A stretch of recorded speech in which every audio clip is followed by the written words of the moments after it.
I sit in a rented SUV across the street, watching the morning rush enter the glass fortress I helped build. They scan the same keycards that locked me out last night.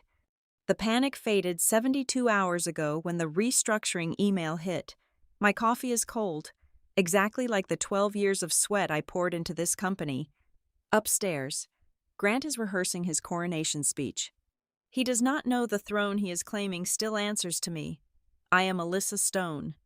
I am 39 years old, and I am sitting in the driver's seat of a rented SUV that smells faintly of cheap vanilla air freshener and cold upholstery. I am parked on the opposite side of the street from the North Road Distribution Holdings headquarters, right in the heart of the West Loop in Chicago. The morning air is a brittle, freezing thing. I watch the relentless morning rush. Men and women in sharp wool coats and sensible leather shoes march toward the towering glass facade of the building. They pause at the polished steel security turnstiles. They pull out their company lanyards. They swipe their plastic badges. A small green light flashes, a quiet beep sounds, and the heavy glass gates part to welcome them inside. My badge is sitting in the bottom of my leather purse.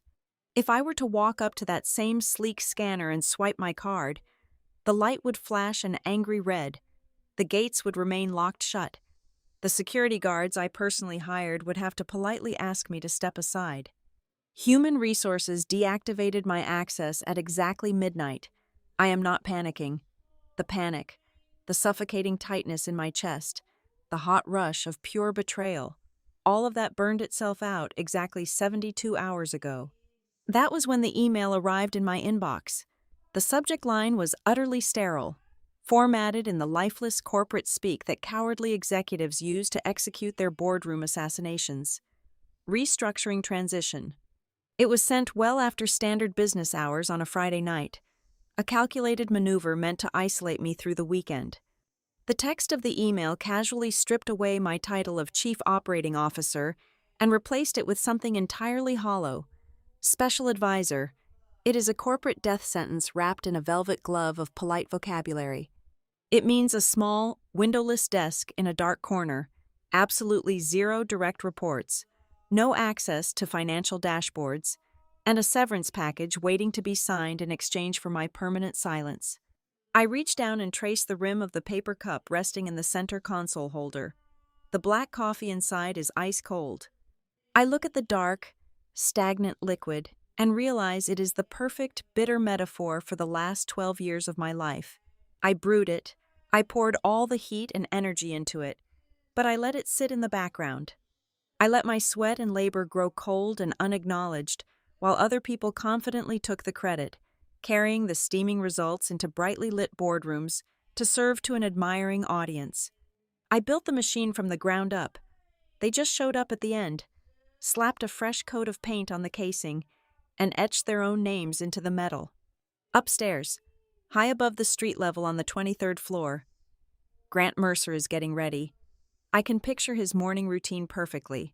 He is probably standing in front of the floor-to-ceiling windows in the executive boardroom, looking out over the city skyline. He is adjusting the knot of his imported silk tie, checking his flawless reflection in the tinted glass. He is mentally preparing for the most important meeting of his life with the Capital Group. Today is the day he plans to firmly lock in his position as the permanent chief executive officer. He has his carefully curated slide decks. He has his aggressive revenue projections. He has that perfect, practiced, charismatic smile that makes investors open their wallets. He firmly believes this is the morning he officially takes the crown. He genuinely thinks he has excised the last stubborn piece of the old guard by pushing me out the door. What Grant does not know is a critical, devastating detail hidden deep within the foundational paperwork of the enterprise. He is a man who skims executive summaries and relies on bullet points. He does not read the tedious, dense legal footnotes. If he had bothered to read the full, unredacted operating agreement included in the massive meeting docket, he would have noticed a specific, highly unusual clause regarding the final approval of executive appointments and corporate ownership transfers. That ultimate power does not reside with the board of directors. It does not belong to the Capital Group. It belongs exclusively to the sole Class B managing member of the parent holding company. He does not know that he's about to beg for the throne from the very woman he just tried to quietly exile. My phone buzzes sharply against the hard plastic of the center console. I pick it up. The bright screen illuminates the dark interior of the SUV with a short text message from my personal corporate attorney, Caleb Hart. "Do not go up early. Let him talk." I read the words twice. I feel a slow, steady rhythm settle into my chest, replacing the last lingering echoes of my former anxiety. The trap is perfectly set. The legal pieces are exactly where they need to be, hidden in plain sight. Caleb wants Grant to commit fully. He wants Grant to build his entire house of cards on the heavy mahogany boardroom table, to make his grand promises to the investors. Before I walk into the room and pull the tablecloth out from under his meticulously polished shoes, I type a quick confirmation of receipt and set the phone face down, looking through the windshield at the gleaming North Row Tower. My mind drifts back to the day I first walked into this company and realized how much of it would eventually rest on my shoulders. I was 27 years old when I walked away from a perfectly safe, suffocatingly dull desk job in Indianapolis. I spent my days there staring at a beige cubicle wall, tracking highly predictable freight schedules for a regional paper supplier. It was a company that possessed zero ambition, zero risk, and zero momentum. Every single day felt like a slow, inevitable march toward professional irrelevance. I desperately needed to touch the actual gears of a business. I needed to build something real. So, I packed my apartment into boxes and traded that sterile safety for a modest, aggressively unglamorous junior operations title at North Row. I was chasing the sheer scale of the empire they claimed to be. Back then, North Row specialized in moving the invisible necessities that kept the entire Midwest breathing and functioning. We distributed sterile medical equipment, high-grade surgical supplies, and critical emergency goods for massive hospital networks. On the heavy industrial side, we moved raw manufacturing materials, machinery lubricants, and specialized public service equipment across 7 different states. If you looked at our glossy corporate brochures, you saw a sleek, unstoppable titan of modern industry. We had a brilliant, cold steel logo. We had ambitious, aggressive slogans plastered in bold lettering on the sides of 1,000 delivery trucks. But the very first week I gained unrestricted access to the internal enterprise servers, I realized the terrifying truth. The beautiful corporate facade was hiding a structural disaster of epic proportions. The company was not a well-oiled machine. It was a chaotic tangle of exposed, sparking wires. Our daily fuel costs were not just high, they were monstrously, inexplicably bloated. Expensive inventory vanished from our regional warehouses as if the concrete floors were suddenly swallowing pallets whole. Our delivery routing maps were a logistical joke. We had drivers crossing paths on the same interstate, waving at each other from the cabs of their trucks while carrying half-empty trailers back and forth between Chicago and Milwaukee. We had massive, multi-year contracts with state facilities that were priced so poorly. We were actively paying for the privilege of delivering goods to our own clients. The regional sales directors were collecting massive commission checks for bringing in gross revenue, completely ignoring the undeniable fact that the actual operational execution of those contracts was bleeding our cash reserves dry. I have always possessed a very specific, quiet kind of power in the corporate world. I can look at a spreadsheet containing tens of thousands of rows of messy, disorganized, seemingly random data, and I can clearly see the living, breathing operational model hidden underneath. I do not get distracted by the noise. I can trace the exact internal arteries where a company is bleeding cash. More importantly, I can always spot the exact places where incompetent managers are using brightly colored presentation slides and complex jargon to hide the hemorrhaging from the board.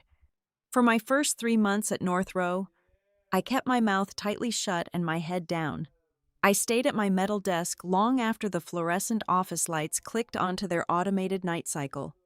I dug relentlessly through the raw, unedited dispatch logs that nobody else in the building wanted to audit. That was when I found the fatal flaw. It was a catastrophic load balancing error, Buried deep within the automated dispatching software architecture, the system was strictly prioritizing immediate dispatch times over route density. We were sending out heavy freight trucks operating at barely 40% capacity just to meet completely arbitrary departure deadlines. Because the trucks were so incredibly light, we needed twice as many of them on the road every single day just to fulfill the daily order volume. That meant we were incinerating millions of dollars every single year. We were racking up tens of thousands of hours in unnecessary driver overtime and paying astronomical highway toll fees, all while the middle management teams patted themselves on the back, truly thinking we were operating efficiently. I knew with absolute certainty that if I brought my raw findings directly to the mid-level directors, they would immediately bury the report. It would make them look grossly incompetent. So, I bypassed the entire chain of command. I designed a manual software override solution on my own time. I chose a small, struggling distribution hub down in Joliet as my quiet testing ground. The Joliet Center was a notorious disaster zone, constantly underperforming, missing vital deadlines, and bleeding its warehouse staff. I drove down there on a freezing Tuesday night, armed with a large thermos of black coffee and a thick stack of newly printed manifests. I sat down in the break room with the exhausted night shift dispatchers. They were angry, deeply defensive, and completely burned out by the impossible demands rolling down from corporate. I did not give them a corporate motivational speech. I just showed them the cold math.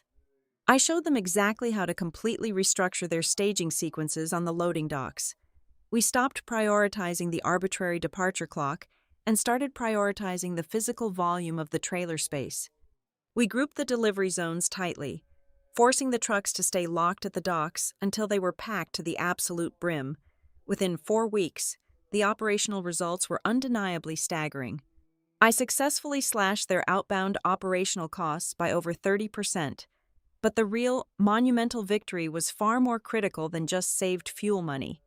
Joliet handled the daily critical supply drops for a massive, highly respected regional hospital network. For 6 agonizing months, that hospital had been suffering from unpredictable, dangerously delayed deliveries of sterilized surgical kits and emergency room linens. Surgeons were literally delaying life-saving procedures because North Row could not figure out how to put a cardboard box on a truck at the right time. The hospital board had formally threatened to terminate our multi-million-dollar distribution contract by the absolute end of the 3rd quarter. It would have been a catastrophic public relations nightmare and a massive financial hit. My load balancing fix completely eliminated the delivery delays overnight. The trucks arrived entirely full, and they arrived exactly on time, every single morning.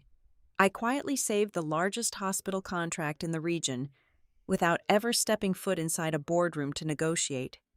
When the quarterly financial numbers finally rolled up to the corporate office, the sudden, drastic spike in Joliet's profitability hit the executive dashboards like a physical blow. The vice president stared in utter confusion at the uncharacteristically green metrics. For the very first time since I had been hired, the senior executive board paused their endless arguments, looked at the undeniable data, and demanded to know, who actually did this? That was exactly how I caught the undivided attention of Hollis Dane. Hollis was the original founder of North Row. He was a hardened, brilliant, entirely self-made veteran of the logistics industry who had built his very first warehouse before inventory management computers even existed. He was a solid, intimidating man with thinning silver hair and a heavy, quiet demeanor that absolutely terrified people. He possessed the incredibly rare, unnerving habit of sitting in a crowded room and listening for far longer than anyone else could comfortably endure. While the slick, highly paid vice presidents talked over each other, desperate to sound incredibly smart and indispensable, Hollis just sat back and watched them expose their own flaws. Hollis saw exactly what I had done down in Joliet, and he immediately understood the brutal, underlying implications. If a 27-year-old junior analyst could easily save millions of dollars simply by tweaking the rules at one small hub, it meant his highly paid executive team was completely failing him everywhere else in the network. He started pulling me out of my small cubicle. Suddenly, my daily calendar was filled with unexpected invitations to high-level strategy meetings where my humble title absolutely did not belong. I would walk into those expansive, glass-walled executive suites, acutely aware of the deeply resentful stares from the senior directors. They were men in their 50s, wearing bespoke suits, who viewed my mere presence as a direct insult to their established authority.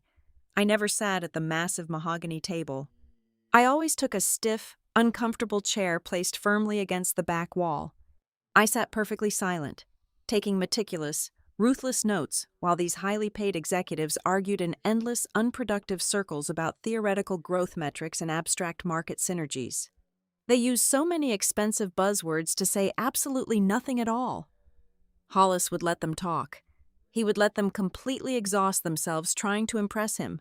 Then, he would abruptly dismiss them. When the heavy mahogany doors finally clicked shut, leaving only the two of us alone in the massive room, the real work would finally begin. Hollis would slowly turn his heavy leather chair to face me. He would look right past my junior title, right past my age, and he would ask me the only question that truly mattered to him.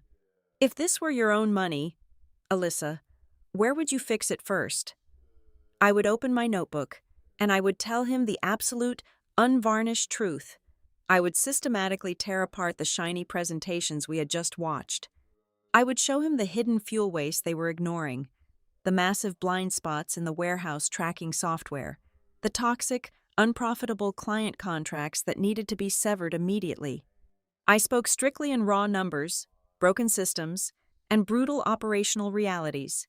At the time, my heart would race with pure professional adrenaline. I honestly believed I was simply being handed the ultimate career opportunity. I thought I was finally being recognized for my raw merit, earning a legitimate seat near the crown through pure, undeniable hard work. I was incredibly naive. I did not understand the immense gravity of the situation I was so eagerly stepping into. I did not realize that by confidently answering his sharp questions, by quietly fixing his deeply broken systems, and by flawlessly saving his failing client contracts, I was doing far more than just doing my job well.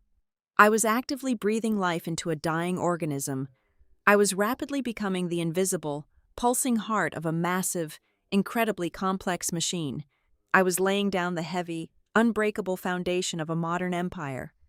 And I had absolutely no idea that, 12 years later, the very company I had saved from its own ruin would desperately try to look me directly in the eye and casually tell me I had never held a single brick. It took exactly 24 months for me to transform from the quiet analyst in the corner into the only person Hollis Dane genuinely trusted when the sky started falling. I did not get invited to the lavish steakhouses to entertain the hospital procurement executives. I never drank expensive scotch with the regional politicians to secure local zoning permits. I was entirely absent from the glossy corporate newsletters and the self-congratulatory press releases. But if you looked closely at the brutal, unglamorous machinery that allowed North Row to aggressively expand its footprint from 3 states to 7 states, you would find my fingerprints burned into every single gear. I was the one Hollis secretly dispatched when a critical freight negotiation with the local union turned unexpectedly hostile. I was the one who personally flew to Detroit in the middle of a brutal snowstorm to surgically shut down a massive, hemorrhaging warehouse operation that the regional vice presidents were simply too cowardly to close. They were terrified of the bad optics. I only cared about stopping the financial bleeding. I spent countless sleepless nights completely restructuring our dedicated night delivery models for the largest medical networks in the entire Midwest.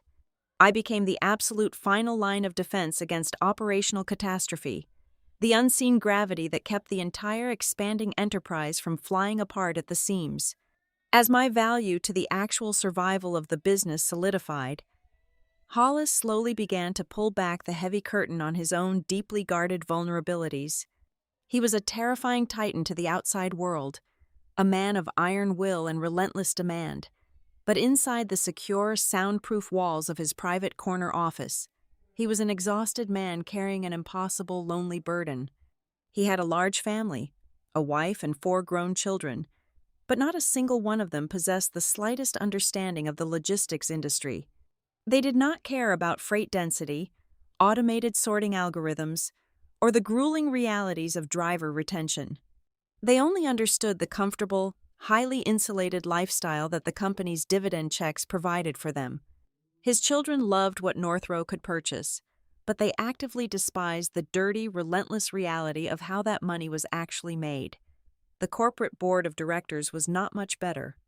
Hollis had been forced to bring in several outside advisors over the years to appease the early institutional investors, and those men were little more than well-dressed vultures in bespoke suits.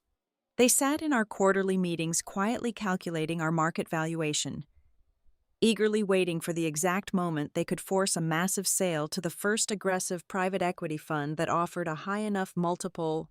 They did not want to build a lasting legacy. They had zero interest in the people who actually drove the trucks or loaded the pallets. They just wanted to cash out and move on to their next victim. Hollis carried a very deep, unspoken trauma from a vicious legal battle that had nearly destroyed him a full decade earlier. It was an ugly, highly public lawsuit regarding his own family inheritance and a dispute with his original founding partner. That bitter conflict had briefly brought him dangerously close to losing total control of his life's work. The sheer terror of that near-death experience permanently altered his perspective on corporate governance. He swore to me, during one of our late-night strategy sessions, that he would never again allow the people who merely owned the equity to dictate the actual survival of the business. So, he quietly initiated a massive, highly complex legal restructuring of the entire corporate entity. He completely bypassed our internal legal department, knowing they would leak the information to the board.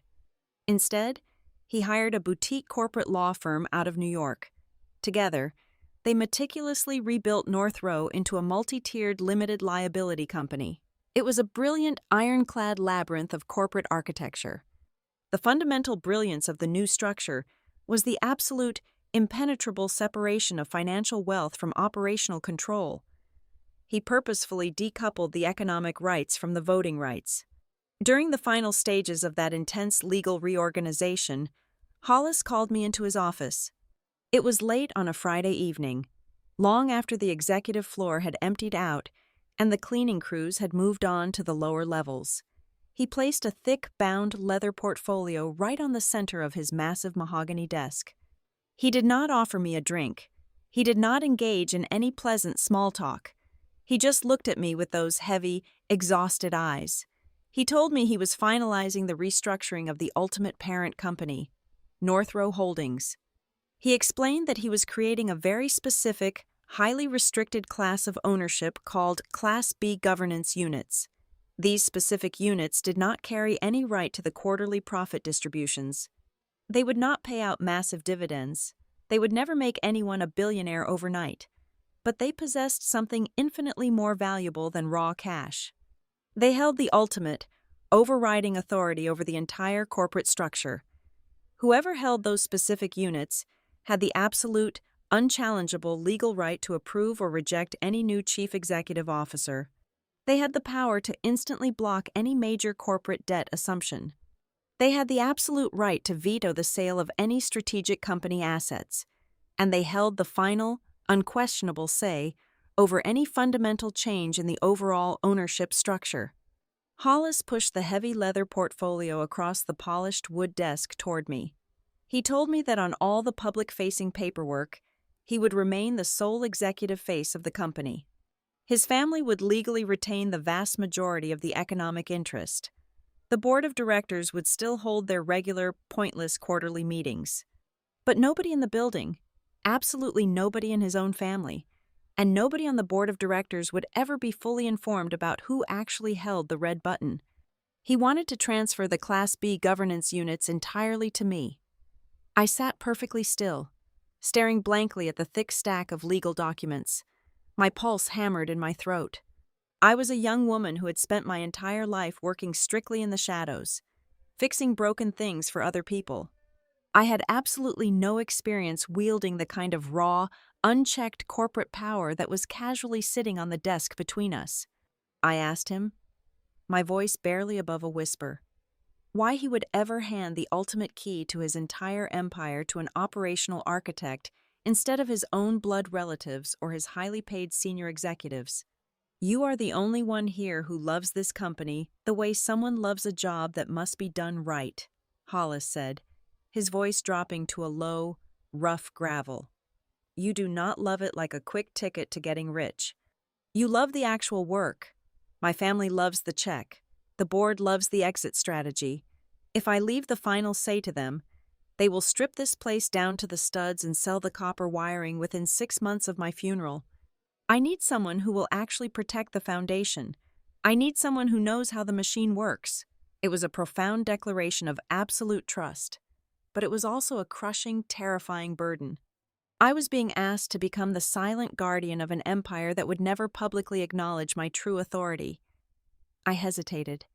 I warned him that if this unprecedented transfer ever came to light, the internal political fallout would be utterly catastrophic. The senior vice presidents would instantly revolt. The board would file injunctions. Hollis agreed completely. That was exactly why he demanded absolute, total secrecy. He was terrified of the internal chaos it would trigger while he was still trying to guide the company through its critical expansion phase. He deeply feared his family would launch a preemptive legal strike if they realized their future windfall could be blocked by a woman they barely knew and certainly did not respect. He worried that our massive hospital clients would panic and pull their contracts if they sensed a massive, hidden rift in our leadership structure. We agreed to bury the truth deep inside the holding company's foundational paperwork. I picked up his heavy gold pen and signed the transfer documents. I accepted the governance units with the quiet, careful reservation of someone holding a loaded weapon for the very first time. I locked my copy of the operating agreement in a secure vault, and the very next morning, I went right back to my desk to fix the broken delivery schedules as if nothing had changed. I honored his strict request for silence perfectly. I kept my head down. I willingly let the vice presidents take the public credit for the massive growth. I let the board of directors pretend they were the ones steering the massive ship. I let Hollis maintain his peaceful, necessary illusion of total control over his family's future.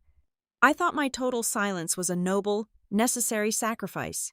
I truly believed I was protecting the company from unnecessary turbulence.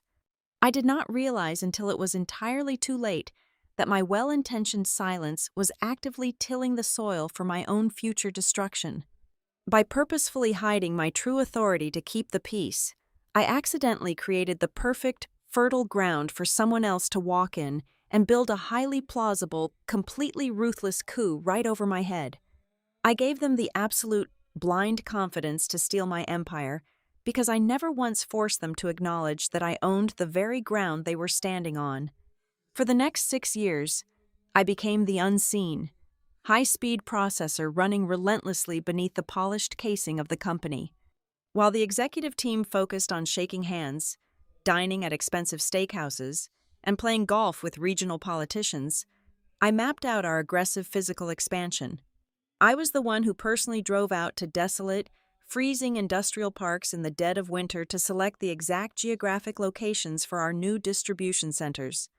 I ripped up the archaic scheduling books and standardized our complex shift handover models across every single time zone we operated within.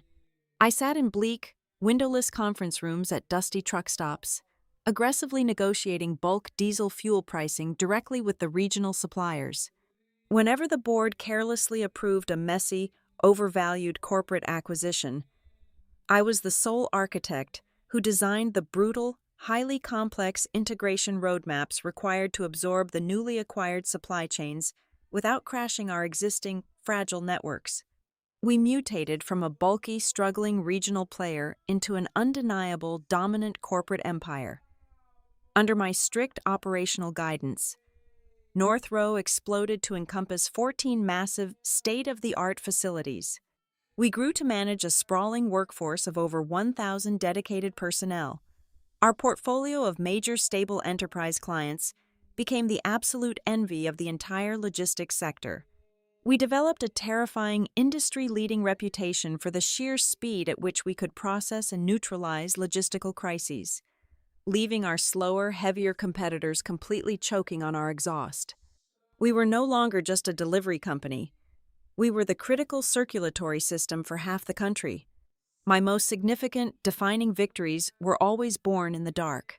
Desperate situations where catastrophic failure was completely guaranteed, and absolutely no one else on the executive floor wanted their name attached to the impending wreckage. I vividly remember the catastrophic winter storm that threatened to permanently freeze our primary saint. Lewis Hub.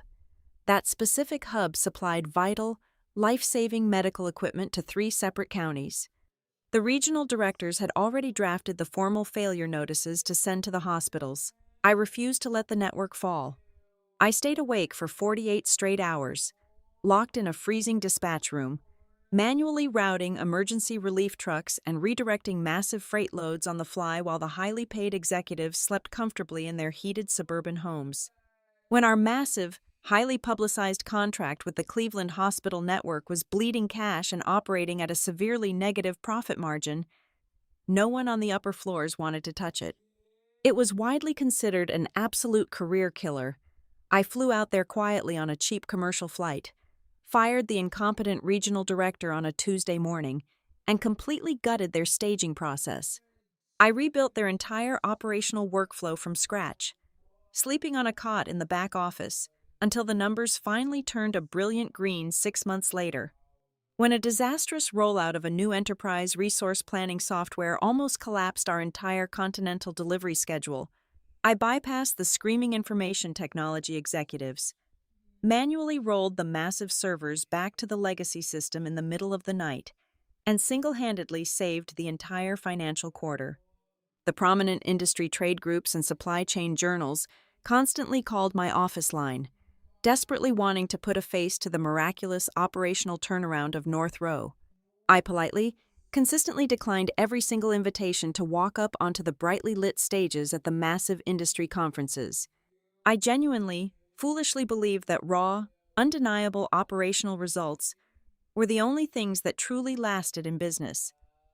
I thought the pure perfection I was achieving would naturally speak for itself. I did not realize that by leaving the stage completely empty, I was eagerly handing over the microphone to anyone willing to step up and boldly narrate the story of my own exhausting labor. During this era of explosive, relentless growth, Hollis suffered a severe cardiac event. The emergency surgery ultimately saved his life, but it fundamentally drained the iron from his bones. He survived the ordeal, but he was forced to drastically reduce his working hours, retreating to his quiet, heavily guarded estate for days at a time. Yet, whenever I quietly pressed him to finally formalize the true ownership structure with the board of directors, to drag my hidden authority out into the daylight where it legally belonged, he would cough, wave a trembling, age-spotted hand, and stubbornly delay the inevitable. "Next quarter," he would rasp, leaning heavily back in his massive leather chair, looking older and vastly more fragile than I had ever seen him. "Just let us get through this next massive integration phase first. Alyssa, I cannot afford the internal shockwaves right now. The board will completely panic." His endless, fearful delays birthed a highly bizarre, suffocating power vacuum at the very top of the corporate ladder. Legally, safely locked away in a fireproof vault, I possessed the ultimate devastating veto power over the entire holding company. But in the collective eyes of the sprawling North Row workforce and the ambitious junior executives, I was simply the remarkably competent woman who lived down in the unglamorous operational trenches. I was the reliable mechanic everyone just naturally assumed would always be there to silently fix whatever expensive machinery they managed to carelessly break. A small handful of the older, veteran regional managers clearly understood the actual truth. They knew perfectly well that I was the singular driving force keeping the entire fragile system from shattering into a million disconnected pieces, but they had also grown incredibly comfortable with my distinct lack of ego. They knew I would never fight them for the spotlight. They knew I would never publicly correct a boasting vice president in the middle of a crowded boardroom, even when he was brazenly taking credit for the complex algorithms I had personally coded. They knew I would never, ever raise my hand and aggressively claim the credit I was rightfully owed. I slowly began to recognize the dark, toxic flip side of executing flawless work without demanding physical presence and absolute public recognition. If you do not force people to look directly at you while you build the house, they will naturally begin to treat your exceptional competence as a free, publicly available resource. They will gradually start to behave as if your brilliant ideas, your late nights, and your immense personal sacrifices never truly belonged to you in the first place. They will just blindly assume your brilliance is the natural weather of the company, a magical, endless force that simply exists for their direct benefit and personal promotion. And right at that exact moment, right when Northrow finally achieved a scale massive enough to start generating serious, eye-watering wealth, the heavy scent of that money drifted out into the broader corporate world. The enterprise was no longer a struggling regional distributor. It was an incredibly lucrative, highly polished target. The sheer size of our annual revenue attracted the exact type of corporate predator who inherently thrives in a chaotic power vacuum. Just as the shadows of Hollis's physical decline grew longer across the executive floor, a new man walked through our polished glass doors.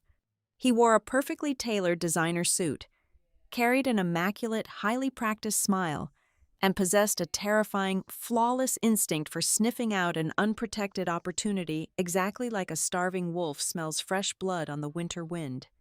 Grant Mercer arrived at Northrow Holdings carrying a newly invented title that sounded like pure executive magic, Chief Growth Officer. He possessed a flawless, incredibly expensive academic pedigree, a terrifyingly crisp wardrobe, and a deep, resonant voice perfectly calibrated to soothe the nervous anxieties of institutional bankers and private equity investors. He was a man who exclusively viewed our sprawling enterprise through the sterile, highly simplified lens of quarterly financial summaries and projected revenue multiples. In the beginning, I actually held a genuine measure of professional respect for him. I am not too proud to admit that. Grant understood the subtle, psychological art of high-stakes negotiation. He knew exactly how to read the microscopic shifts in a crowded boardroom, and within his first 6 months, he successfully closed 2 massive, incredibly lucrative regional distribution contracts that Northrow had previously failed to secure. He brought a slick, necessary polish to our external-facing operations, but very quickly, the polished veneer began to slip, revealing the cold, calculating machinery underneath. I started to understand that Grant Mercer's true talent did not lie in generating original ideas or building actual operational value. His absolute greatest skill was his uncanny, predatory ability to stand in the exact right spot, just as the spotlight hit someone else's brilliant work. I sat in the back of the grand executive boardroom and watched him deliver breathtaking presentations to the managing directors. He stood confidently at the head of the long mahogany table, projecting sleek, beautifully designed slides detailing our new agile network architecture, our next-generation hub and spoke delivery strategy, and our revolutionary cluster margin standardization. The board members nodded in absolute awe, completely captivated by his commanding presence. What they did not know, and what Grant casually omitted, was that the sturdy backbone of every single one of those presentations was a raw operational model I had painstakingly built from scratch 3 years prior. He did not commit the amateur mistake of blatantly copying my spreadsheets. He did something infinitely more sophisticated and deeply insidious. He took my complex, thousands of hours of grueling foundational work, stripped away my dense technical jargon, and repackaged it. He changed the titles. He added gorgeous, colorful graphics. He poured a thick layer of confident, visionary language right over my blueprints, effectively hypnotizing the listeners so completely that they entirely forgot to ask who had actually poured the concrete and connected the wiring to make the strategy functional in the real world. He stole my life's work with such effortless elegance that it almost felt rude to interrupt him and demand the credit. Right around the same time, Grant was consolidating his influence over the board. Sloane Avery quietly glided into the company. She was hired to manage our internal brand strategy, but she immediately became Grant's fiercely loyal right hand. Sloane was sharp, impeccably dressed, and possessed a lethal understanding of corporate psychology. Her unofficial job was to continuously repackage the internal culture of North Row to create the overwhelming sensation that we were entering a glorious, highly modernized new era under Grant's visionary leadership. Sloan knew exactly how to use seemingly harmless, supportive phrases to systematically dismantle my reputation and blur my actual position within the hierarchy. I would hear the echoes of her polite assassinations drifting down the hallways. Alyssa is absolutely incredible on the back end. Sloan would tell the new regional managers over catered lunches, her voice dripping with artificial admiration. But she just really hates the political game. She does not like being in the spotlight. When the discussion turned to leading our aggressive acquisition campaigns, Sloan would gently shake her head with a sympathetic smile. Alyssa is our rock, without a doubt. We would be lost without her. But she is not exactly the type of aggressive personality you want leading a hostile market expansion. We need to let her focus on what she does best down in the engine room. It was brilliant, devastatingly effective corporate warfare. She built a gilded cage out of compliments and gently locked me inside it. They were actively constructing a narrative where I was just a highly competent, one-dimensional technician, completely stripping away my identity as the primary strategic architect of the entire enterprise. Hollis was not completely blind to this creeping usurpation. He sat at the head of the table during our private strategy reviews, his skin taking on a pale, translucent quality as his heart condition slowly drained his stamina. I could see his sharp eyes tracking Grant's subtle overstepping and Sloane's calculated whispers.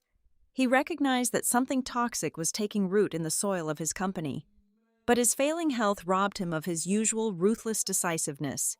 Instead of pulling the weeds up by their roots and firing Grant outright, Hollis chose to swat at mosquitoes. He would occasionally reprimand Grant in private over an isolated incident of overreach, or he would forcefully remind the senior executive team that I held the ultimate authority over the logistical networks. But he never took the definitive action required to crush the internal coup. "Just give me another 6 months, Alyssa," Hollis would wheeze, leaning heavily on his wooden cane as we walked down the quiet corridors after hours. "Let me get this next round of debt financing secured, and then I will formally fix the succession order. I still have plenty of time to set the record straight." He genuinely believed he had the luxury of time. I knew, looking at his trembling hands, that time was the one asset North Row could no longer afford to buy. That was the exact moment something fundamental shifted inside my chest. The naive, fiercely loyal company woman finally died, and a much colder, infinitely more calculating operator took her place. I realized that keeping my head down and doing perfect work was no longer a valid defense strategy. I stopped trusting the institutional memory of the company. I started archiving everything. This was not a sudden burst of frantic paranoia. It was a cold, methodical preservation of the truth. I set up encrypted, hidden folders deep within my personal server partitions. I began saving the original, time-stamped emails from 48 months ago, where I had explicitly proposed the exact agile network strategies Grant was currently claiming as his own visionary breakthroughs. I archived the early, messy drafts of the operational code.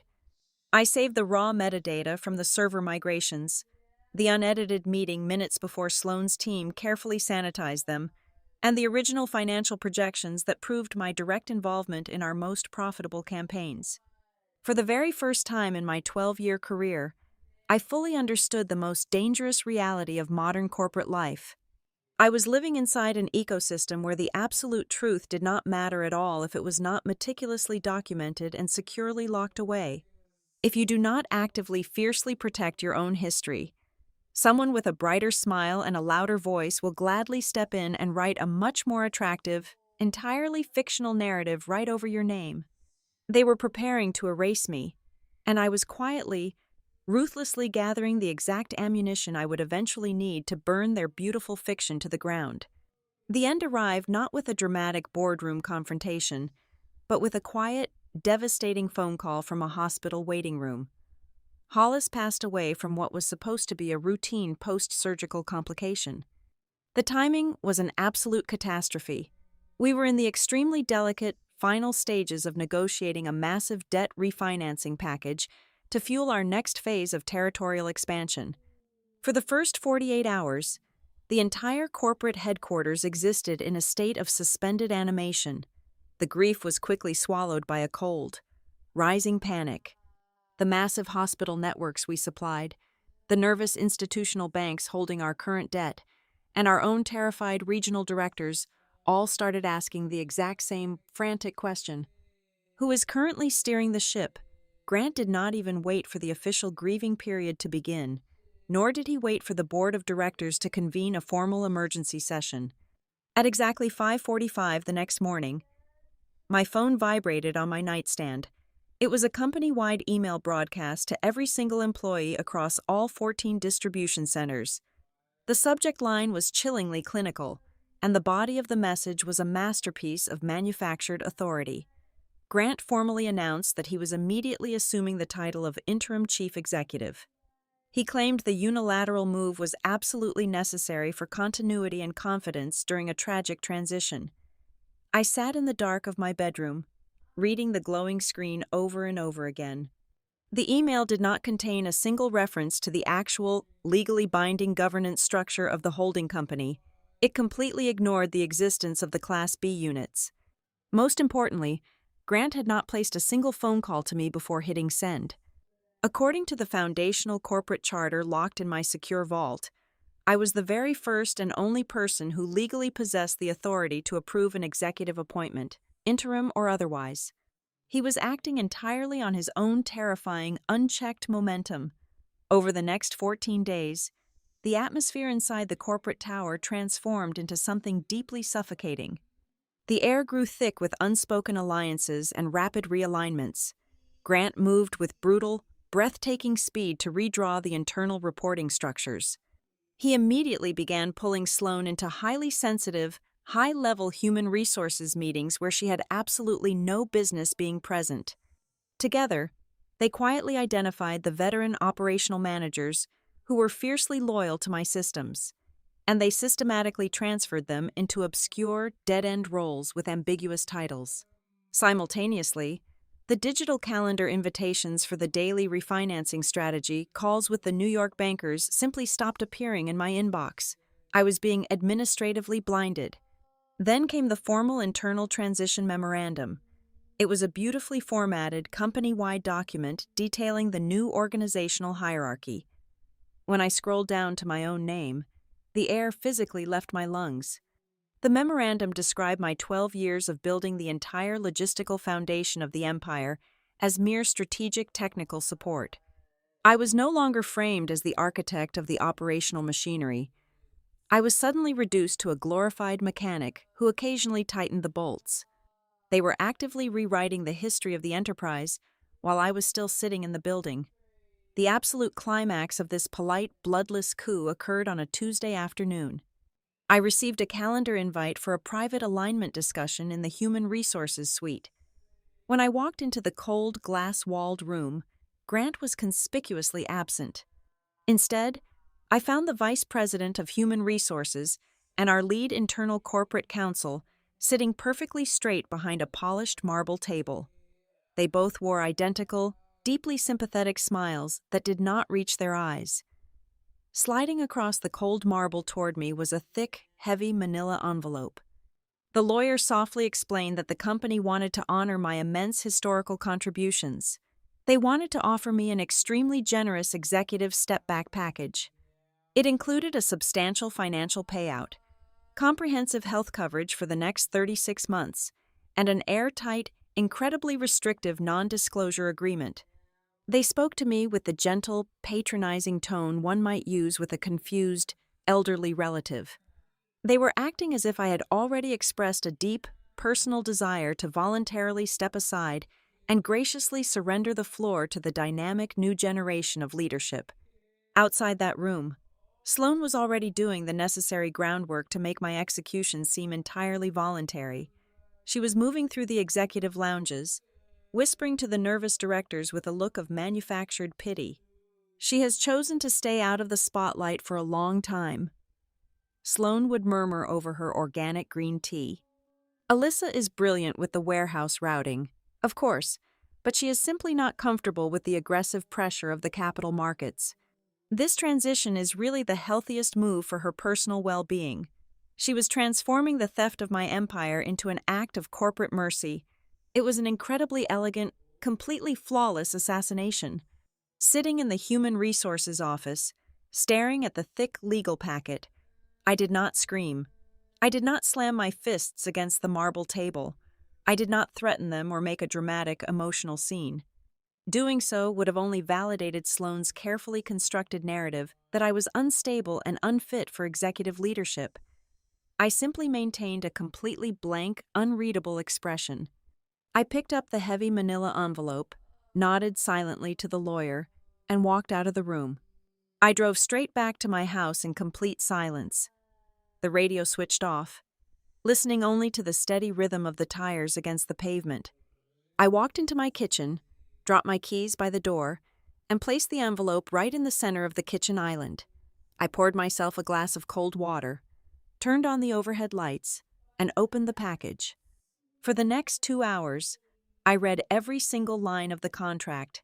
I read it with the detached, cold precision of a forensic investigator examining a crime scene. It was not a severance package. It was a meticulously drafted indictment of a corporate heist, written entirely in clean, sterile, highly sanitized corporate vocabulary.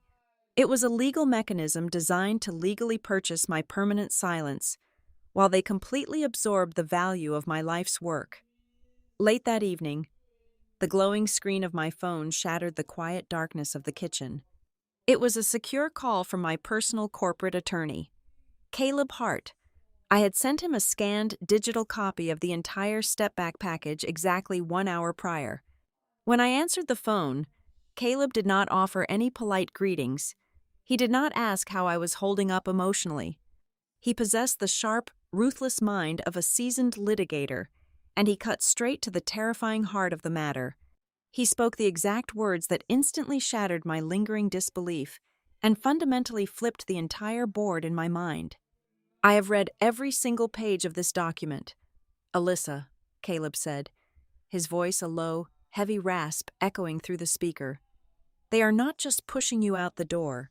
Look at the specific waivers they are asking you to sign. They are acting like they genuinely believe you do not know what you actually hold." Caleb Hart spent the next 48 hours completely submerged in the labyrinth of our corporate filings. When he finally surfaced, he confirmed the exact reality I had suspected, but had been too paralyzed by the sheer audacity of the betrayal to fully accept. The absolute legal authority to appoint the chief executive officer, to approve any assumption of new corporate debt, and to authorize any fundamental change in ownership resided entirely within the Class B governance units of the parent holding company.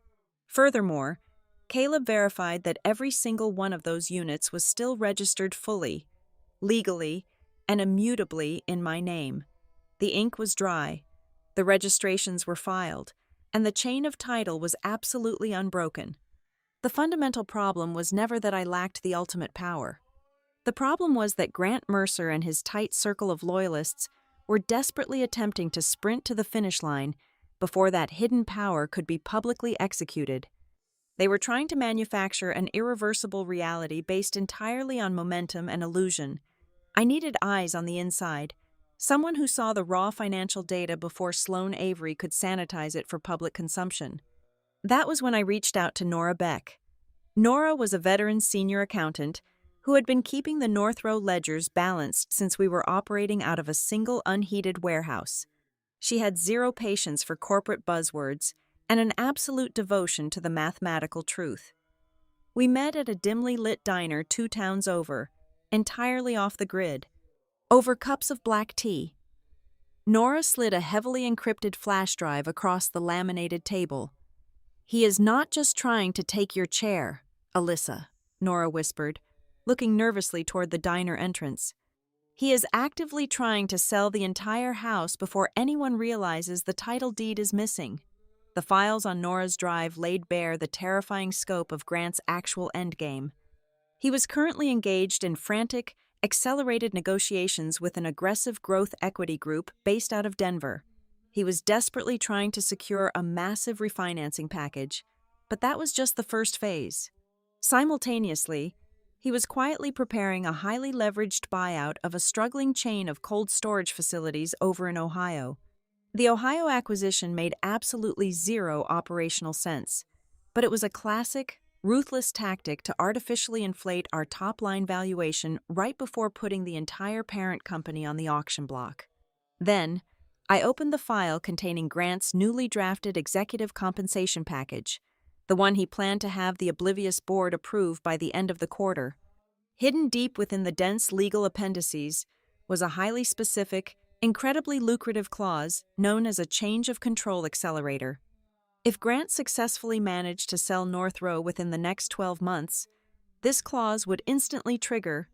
He would personally walk away with a payout worth tens of millions of dollars, being compensated exactly as if he had spent the last decade building this empire from the ground up with his own bare hands.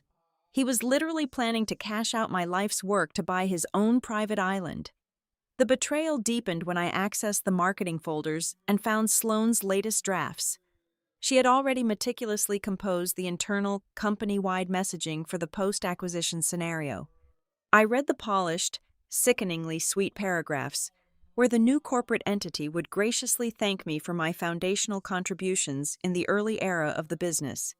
The narrative was designed to gently transition me into a harmless historical footnote, a quaint relic of the past who happily stepped aside to let the modern visionaries take the helm. But the most violent shock came when I opened the confidential pitch deck Grant was actively presenting to the Denver investors. I scrolled through the glossy, high-definition slides, and my blood turned to absolute ice. An entire section of the presentation was dedicated to our industry-leading operational efficiencies.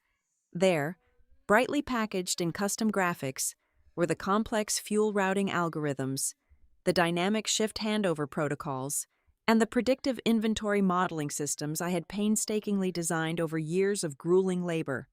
But the header at the top of the slide did not mention my name. Instead, the entire framework was boldly labeled as the Grant-era Strategic Modernization Initiative. They were not just stealing the company, they were utilizing the official investor materials as a massive laundering machine to completely erase the actual origins of our success and reassign the brilliance entirely to him. Caleb called me the moment I finished reviewing the last document. His voice was sharp, charged with the adrenaline of a litigator ready for war. "We can stop this right now," Caleb declared firmly. "I can draft a temporary restraining order and file it by tomorrow morning. We will serve the board with a formal notice of material breach, instantly freeze every single one of Grant's executive privileges, and completely blow up the Denver negotiations before they sign a single term sheet. We have the gun. Alyssa, we just need to pull the trigger." I stood in the silence of my home office, staring out the window at the dark street below.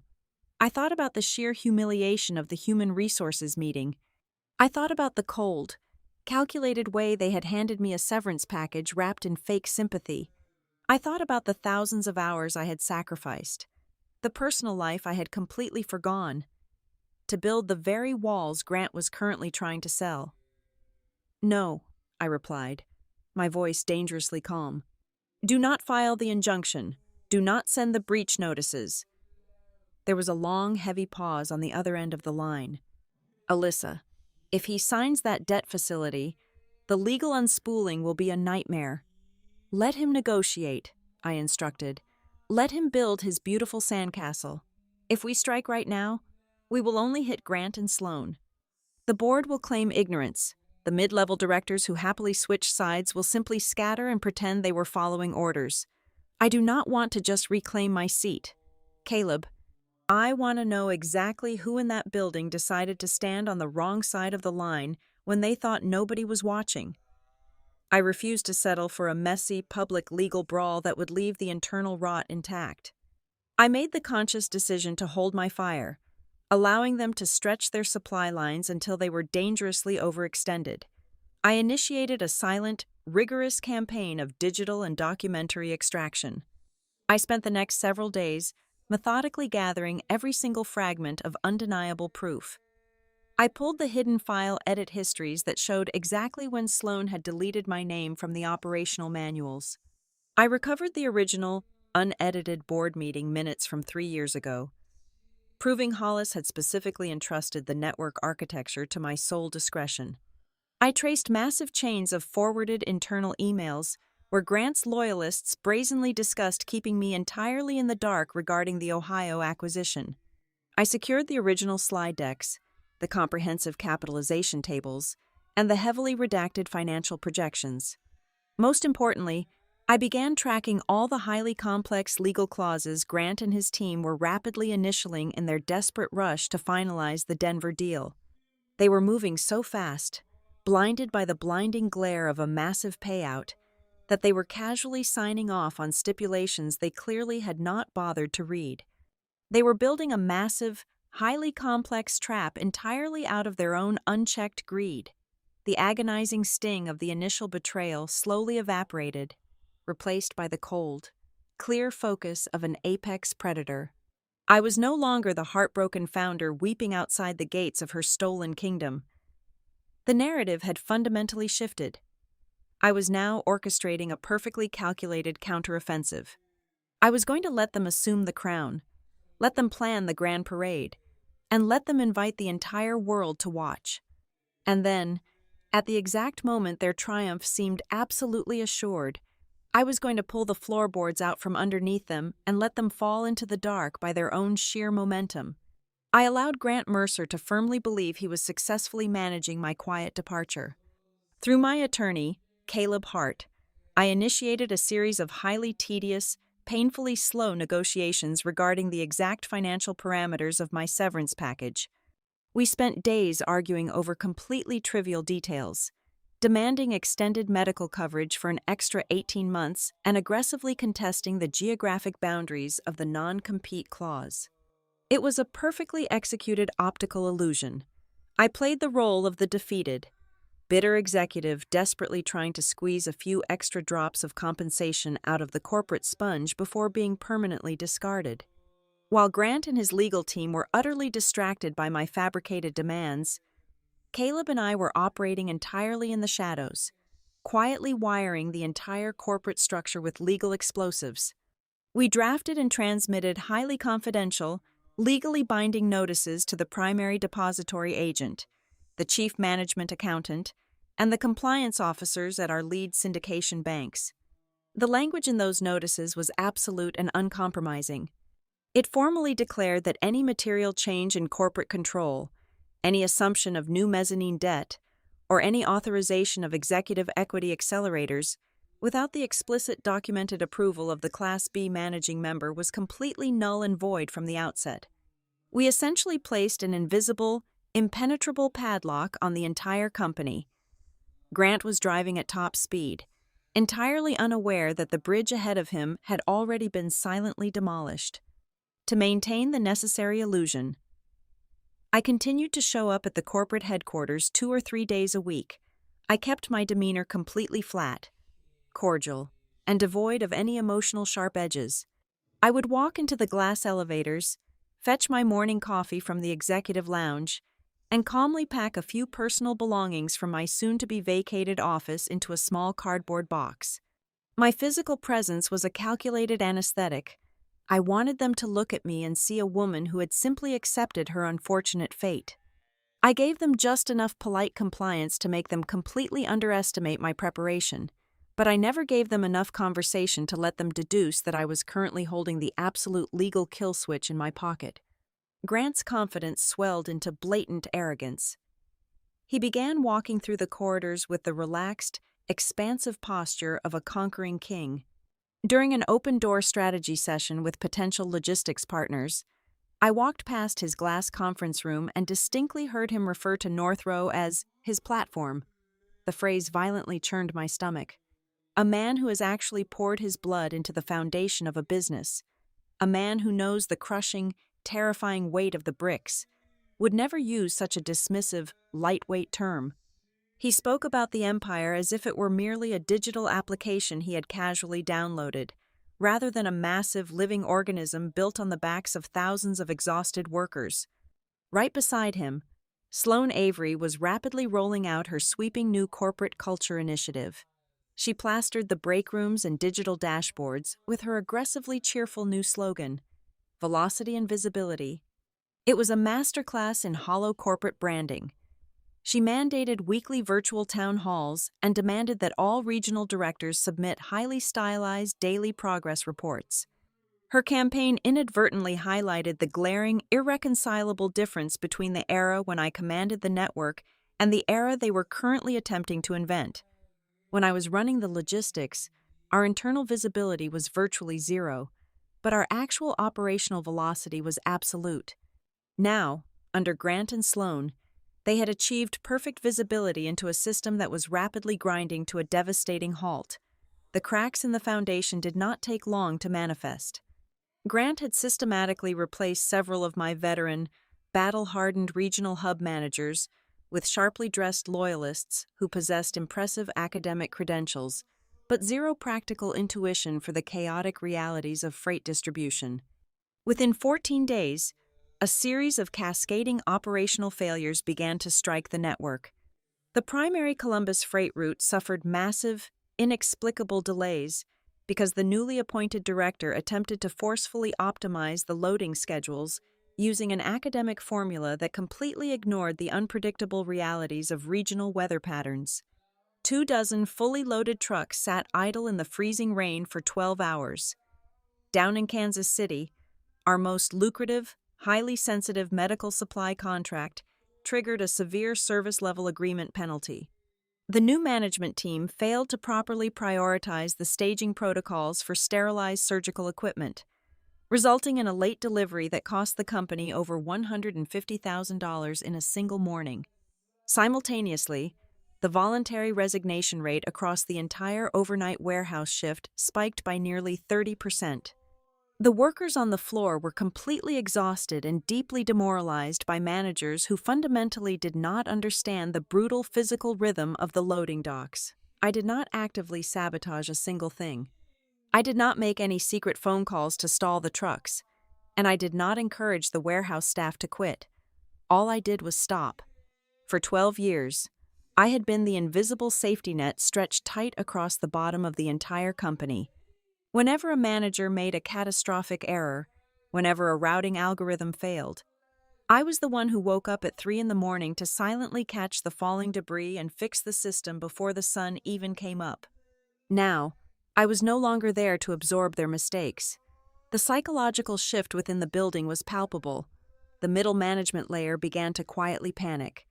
The seamless, quiet hum of a perfectly running logistical machine is easily taken for granted. People only begin to understand the value of the unseen operator when the system starts failing in public. They were finally feeling the cost of bad leadership, and Grant had no idea how to stabilize the network. As the operational fires multiplied, the end of the financial quarter rapidly approached.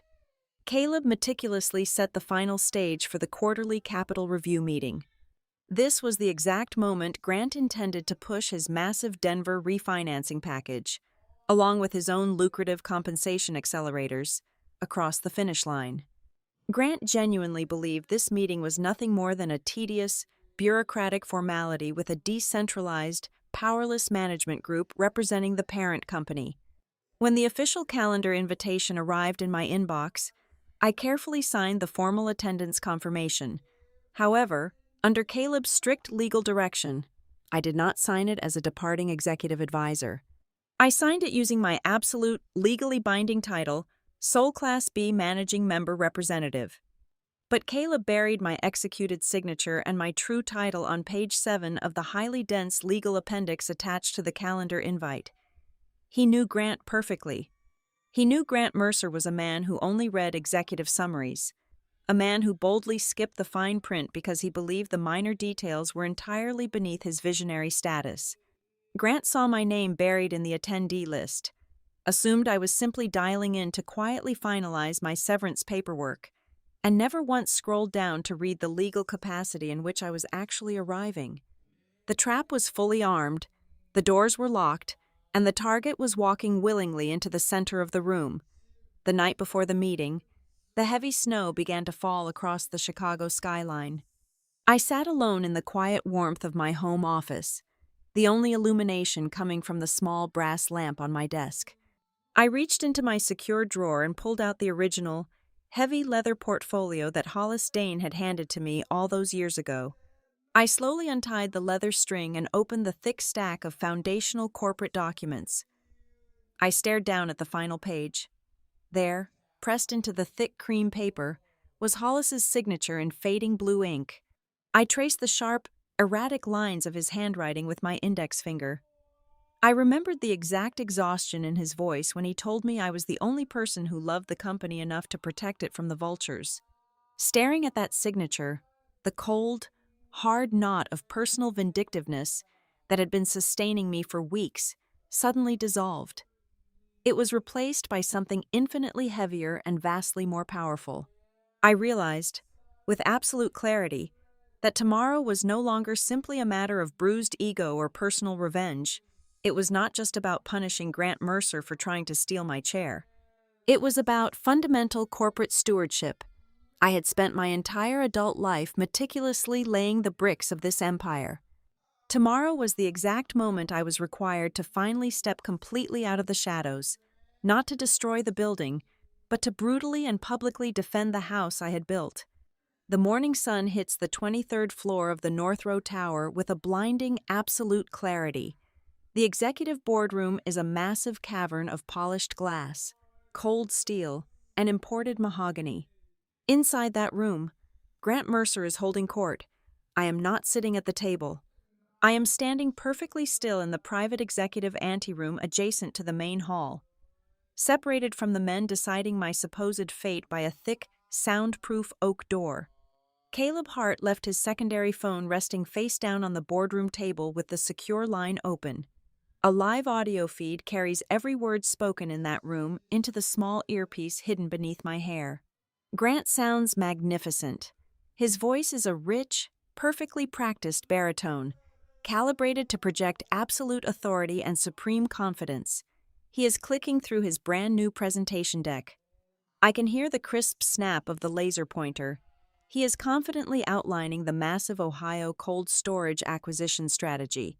He uses the phrase, repositioning North Row under dynamic new leadership. He is weaving a beautiful, highly lucrative fantasy for the Denver Capital Group and the institutional bankers. He flashes numbers across the massive digital screens, and I immediately recognize the deception. He is using highly manipulated, selectively aggregated data sets to completely bury the brutal operational failures of the last 6 weeks. He elegantly papers over the devastating freight delays in Columbus by calling them localized seasonal anomalies. He completely hides the massive service level fines from Kansas City by burying them inside a broader regional expense column. He spins the sudden 30% spike in overnight warehouse turnover as a necessary, strategic workforce optimization initiative. He truly believes that all he needs is one more collective nod from the men in the room, and the chief executive chair is permanently his. I know exactly where Sloane Avery is sitting. She is right beside him, her posture impeccable. She has a thick stack of glossy post-restructuring culture documents resting on the table in front of her. She is entirely convinced that I'm currently sitting at my kitchen island, weeping into a cold cup of coffee, desperately waiting for the courier to deliver my severance check so I can quietly disappear into the background. I do not move. I do not push the door open. I wait. I let Grant speak uninterrupted for exactly 20 minutes. Caleb and I agreed on this exact timing the night before. You do not interrupt a man while he is frantically climbing a ladder. You wait until he reaches the very highest rung, where the air is incredibly thin and his balance is entirely dependent on his own unchecked momentum. You let him build his stage as high as possible. Then, you kick the wooden supports out from under his polished Italian shoes. The presentation concludes. Grant graciously opens the floor. The lead banker from Denver clears his throat to ask a standard question regarding the projected profit margins. That is the exact moment Caleb strikes. Caleb's voice cuts through the warm, self-congratulatory atmosphere of the boardroom like a cold, heavy razor. He politely asks the bankers, the board members, and the managing directors to open their thick leather binders. He instructs them to turn to the specific legal appendix buried at the very back of the transition packet. I hear the heavy rustle of thick paper. I hear the pages turning. Then, I hear the sudden, sharp, suffocating silence that immediately follows. The faces in the room are rapidly changing color. For the very first time, the men holding the money are actually reading the precise legal clauses they had previously dismissed as standard. Harmless boilerplate language. Caleb does not raise his voice. He does not need to. He asks Grant a very simple, incredibly dangerous question. Mr. Mercer, before we proceed with signing any binding capital term sheets, could you please clarify for the Capital Group exactly who formally approved your interim chief executive status? Grant laughs. It is a short, nervous, highly artificial sound. He smoothly replies that the board of directors reached a unanimous consensus. Caleb instantly corrects him. Caleb points out the exact line in the founding charter. Noting that the board of directors fundamentally does not possess the legal authority to appoint an executive officer, the air in the room suddenly grows very thin. Caleb presses harder. He asks who authorized the drafting of the massive new mezzanine debt facility. He asks, his voice dropping to a hard, unforgiving baseline. On what specific legal grounds Grant opened ownership transition negotiations with the Denver Group without the explicit written consent of the sole Class B managing member? Grant begins to stumble. The flawless baritone voice falters. The practiced smile fractures. He frantically attempts to brush the questions aside. He calls it an administrative oversight. He tries to dismiss the clauses as a mere technicality that the internal human resources team is currently resolving. He shoots a desperate glance at the lead internal corporate counsel, but the lawyer is sitting completely frozen, his face entirely pale, staring down at his own hands in absolute silence. The lead investor from Denver leans forward, his tone suddenly sharp and highly suspicious. He demands immediate, absolute clarity on the capitalization table. This is the first devastating shock. Nora Beck, who has been sitting completely unnoticed against the back wall in her capacity as the chief management accountant, leans into her microphone. Her voice is flat, uncompromising, and completely devoid of any corporate polish.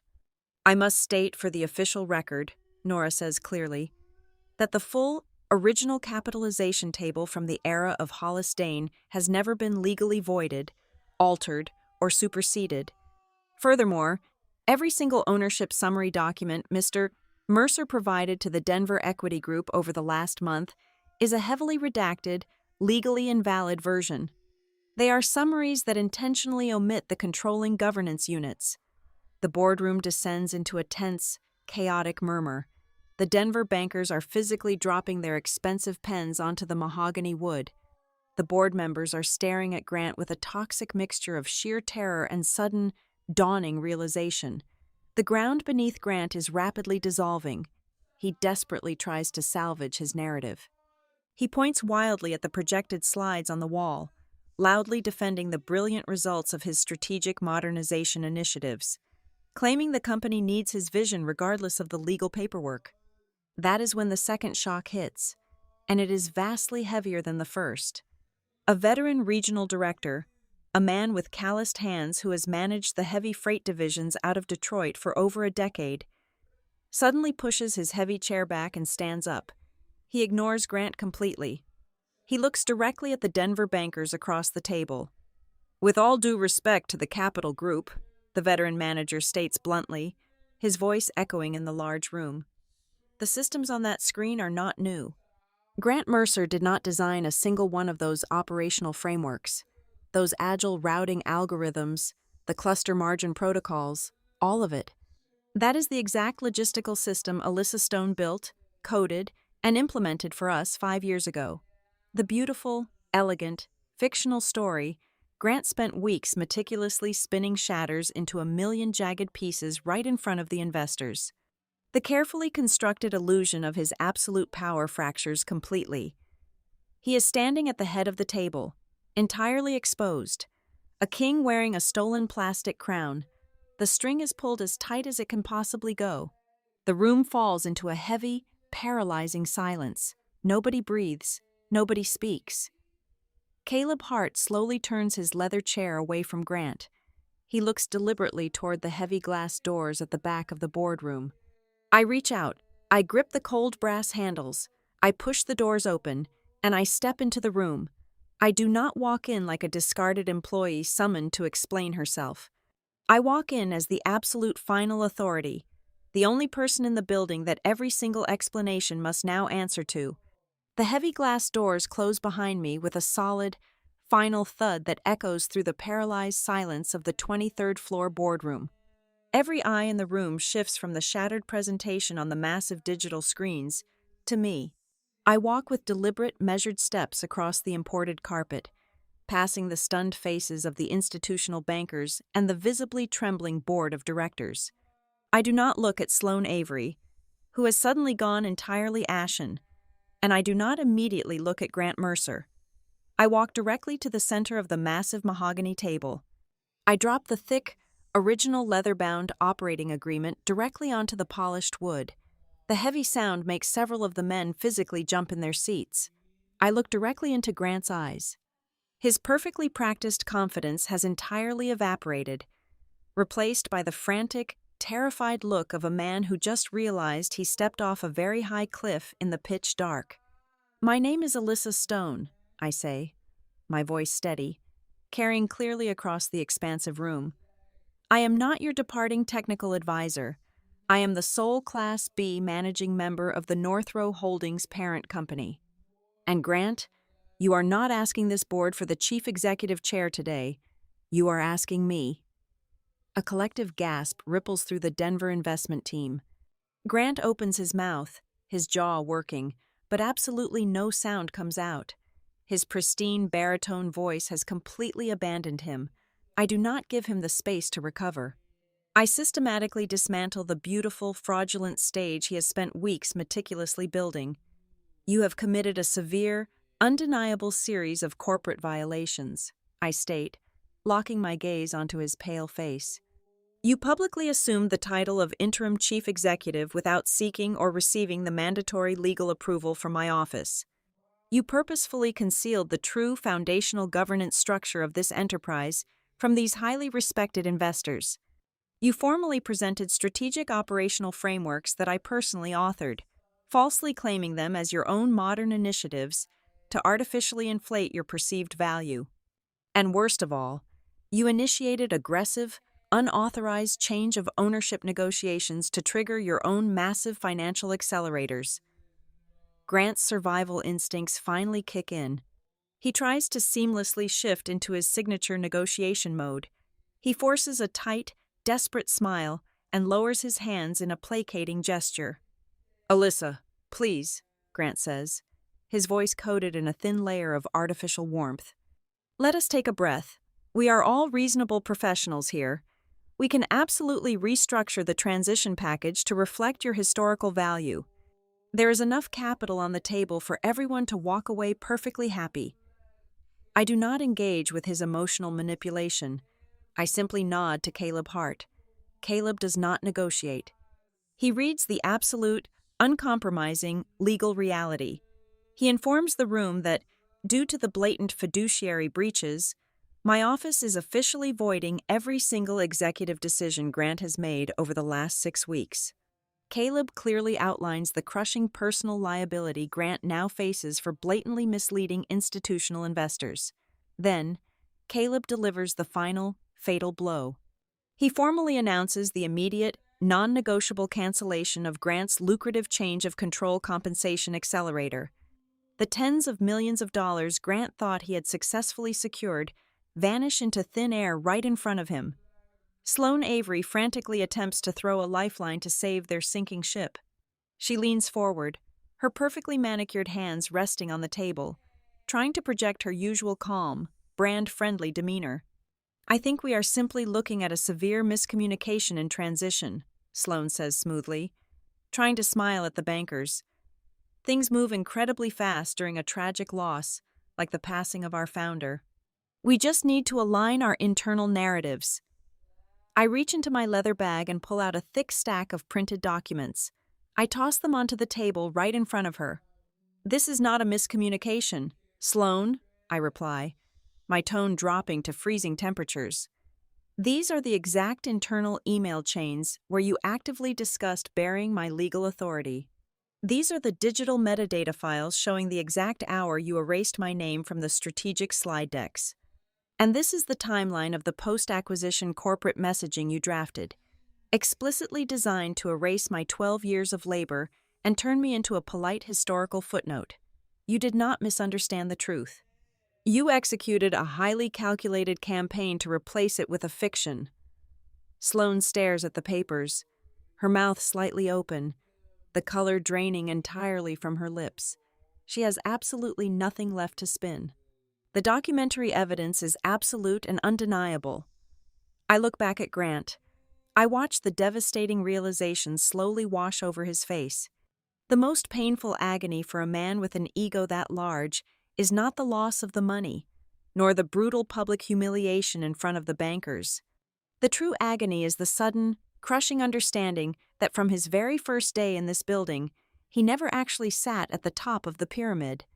Every single step he took up the corporate ladder, every power play he orchestrated, every boardroom he commanded, he was merely walking into a room where the key was resting safely in my pocket.